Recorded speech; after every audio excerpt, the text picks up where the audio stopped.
Një herë gotë dhe këtu, pastaj 100 kilometra larg. Luftë e intensitetit lartë. Ky është varianti më i vështirë për planizuesit tanë ushtarak. Dhe për mua, strategu më i madh ushtarak që ka pasur ndonjëherë shteti shqiptar është, nuk e di kush mund dalë tashme, po duhet provuar në luftë, ka qenë Mehmet Shehu.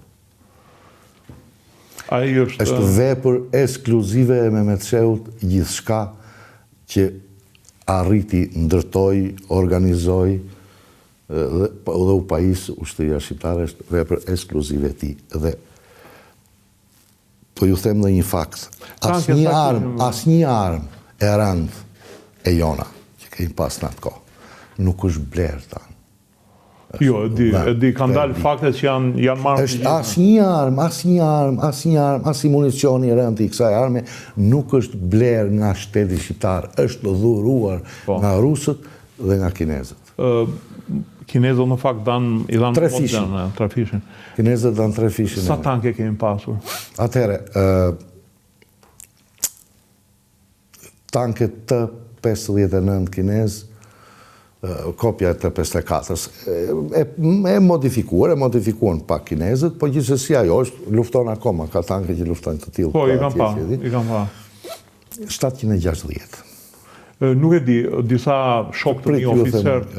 Sa? 760. Edhe 138 T-34, T-5, që na e solli rusët. Ato janë planifikuar më tepër të luftonin të groposur? Të groposur. Edhe në drejtimet më të ndihmuese, për shembull, Peshkopia ka pasi batalion tankës T-34. Pjesa e kësaj librazhit ka pasur një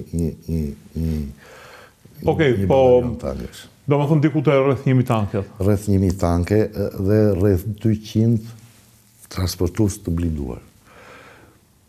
Këto BMP që janë 1-2?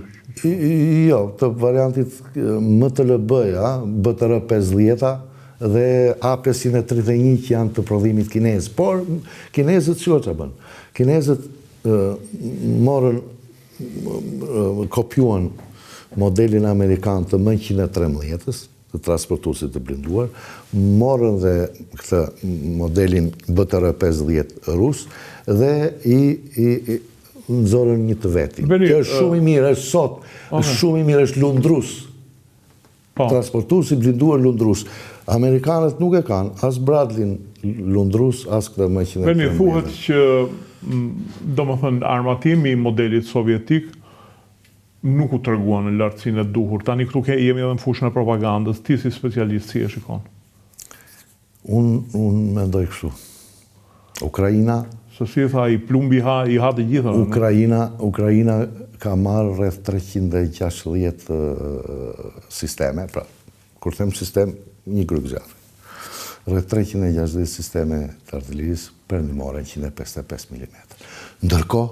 Ne sa kishim? Ndërkohë ka vetë mbi 3 mjeca të artillerisë sovjetike. Për këta për 300... 360 i kanë dhenë. 10% nevojave. Ndërkohë që ata kishin 1500 të tyra. Ata kishin 3 mjeca. Po ne, sa kemi pasur? Ne kemi pas 1500, po them. Për kaq territor kemi pasur. Kaq pak territor. Do të thënë, gjithë vija e frontit ton mund të shkonte në rastin që sulmoheshin nga 2 krah 360 km. Ata e kanë...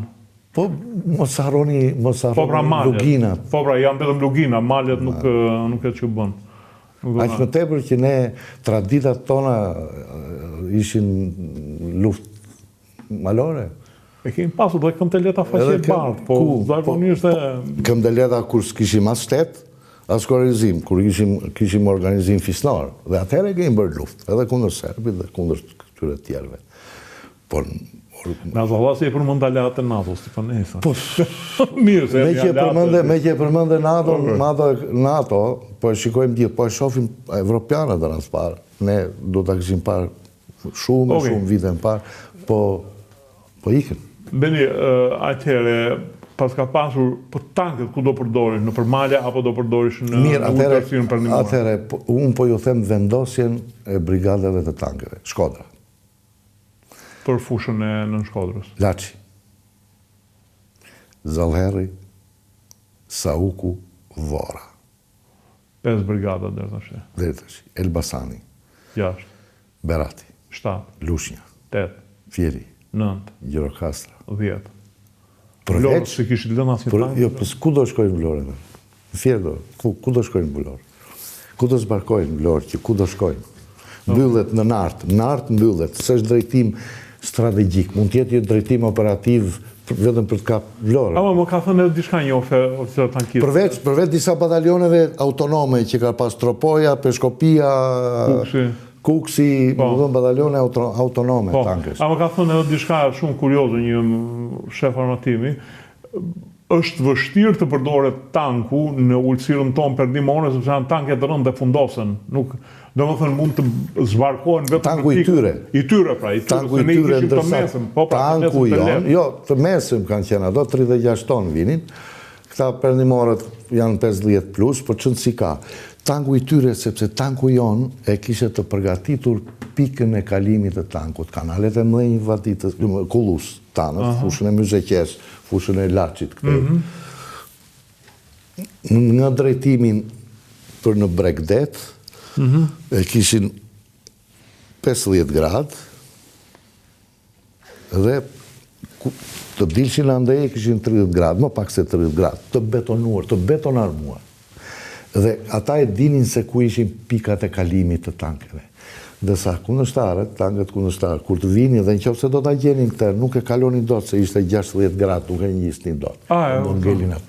Tanket tona e kalonin dhe kishte çdo kamën i tankesh, nën tanke, një pikë të tillë. Ku dilta? Pra, tanket tonë kishin 2 detyra.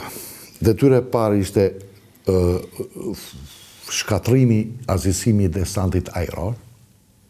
Prandaj, në fushën e Tiranës ishin 3 brigada tankesh, në një zonë shumë vogël të nxënësisë operative. Po do dalësh në 3 brigada tankesh, një në Laç, 4 brigada tankesh, një në Laç, një në Zallher, një në Vorë, një në Sauk. Vetëm për Tiranën ishin 3 në formë trekëndësi. Qa do lloj desante ajror tillë do azisojnë në mënyrë. Po përveç kësaj, këto 3 brigada tankesh kishin dhe 3 brigada artillerisë të kalibrit të madh, 122, 130 dhe 152 mm.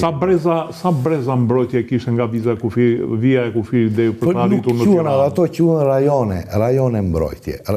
Rajoni mbrojtjes i batalionit, mitralier, tepër i fortifikuar. Pra, sa pengesat kalon? 6 vija bunkeresh kishte një rajon i fortifikuar, tepër i fortifikuar. Vetëm një batalion ka pas 6 në thellësi. Ndërsa brezi i mbrojtjes i brigadës dhe i divizionit ka pasur akoma më thellësi. Prandaj thua ti që ishte tepër i fortifikuar. Rusët në rastin më të mirë në një territor 120.000 km2, domethënë 4 herë më të madhe maksimumin 3 breza arritën për të mbrojtur Mariupolin. Si të lutem, nuk ishte brez, ishte vit transhesh me pengesat kundër tanke përpara. Nuk quhet breze. E qartë më mirë, dakord. Quhet një vije fortifikuar. Ashtu e quhetën ata më, prandaj po e them unë sigur, se s'kam qenë. Po ju them që unë nuk di rast tjetër të ndërtimit të këtë vijave të fortifikuara në botë t'i afrohet këtij tonit. I thoshin vija Maginot, vija Mannerheim, vija Siegfried, vija Stalin. Jo, ato të gjitha kanë pasur një të qarë. Ishin një pikë të dobët. Pika e dobët atyre ishte, konceptimi i tyre ishte bazuar mbi, si të themi, fortifikime gjigante të mëdha. Lineare. Dhe këto fortifikime njëri nga tjetri ishin goxha larg dhe mbuloheshin me zjarr artillerie.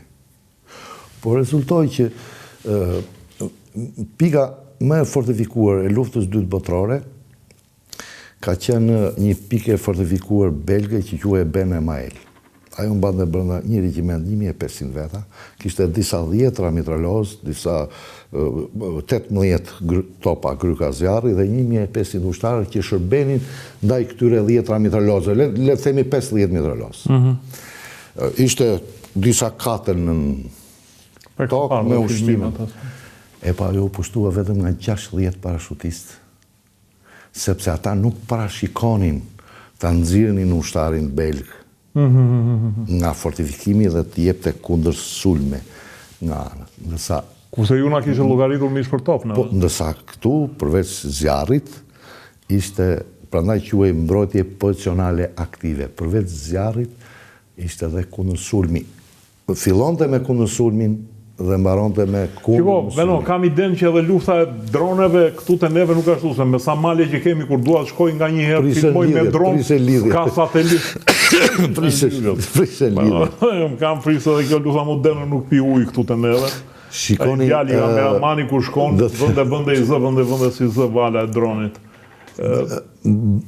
Pika jonë më e fortë, ju thash doktrinë mbrojtëse, pika jonë më e fortë për mbrojtjen ka qenë batalionet artë-mitraljere. Batalioni artë-mitraljere ishte një repart gjigant, ku kishte 3 kompani mitraljere, 1 kompani automatikse, kishte komanin e mortajave, komanin kundër tanke, me topa kundër tank dhe komanin kundër aerore. Ma ato si që e kishim neve. Granat Hells. Jo, Granat Hells, ja i 120 mm. Jo, 75 mm kundër tank. A ishte kundër tank? Kundër tank. Po, nuk është se...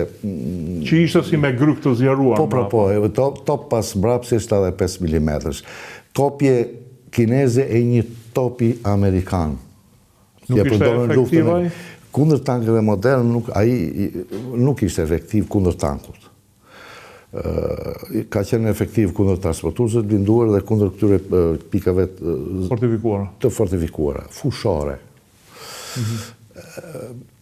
Dhe llogaritë këto kompanit mitraljere, një kompani kishte 3x3 9 skuadra. 9 skuadra, një skuadrë e ati organizimi kishte 3 mitraljoza të rëndë. Pra, 11 veta ishte skuadra, 3... 2,7? Jo, 7,62 herë 54 mm, mitraljoza të rëndë shumë të fuqishëm. Dhe komanin automatikse, në qovë se kundërshtari do arrinte në mes ati ferri plumbash dhe predash për balë, do arrite të deportonte, kompania automatikse, që kishte 120 veta, vetëm automatik dhe mitralos të letë, jepte kundër sulm nga kraft. T'ju tregoj dhe 2 minuta një që para se të diplomoshim oficerë në qonin praktik në reparte ushtarake. Edhe mua me disa shok të tjerë më qëlloj që të shkoja të bëja praktikën tek batalioni mitralier X Amilit. Nuk do të them emra se unë i kam shkruajtur ato. Nuk do të them emrin e komandit batalionit dhe shtebit stabit batalionit atje. Nëse do të tregoj një të bukur për Ksamilin. Kur gjatë kohës që krya praktikën atje, u dha kjo sinjali i provës së gatishmërisë luftarake, që do të thuhet që për 4 orë të kompletohej batalioni. Me gjithçka të shkonin në bunker dhe të ishin gati për hapjen e zjarrit. Unë galeri 21 vjeç. Edhe më thot komandanti i batalionit, bashkë me shefin e shtabit, Arben mere këtë kompaninë se s'po na vjen ai komandanti i kompanisë, edhe lutem ti çosh, pa nga Ksamili aty në breg të zënë bunkerët.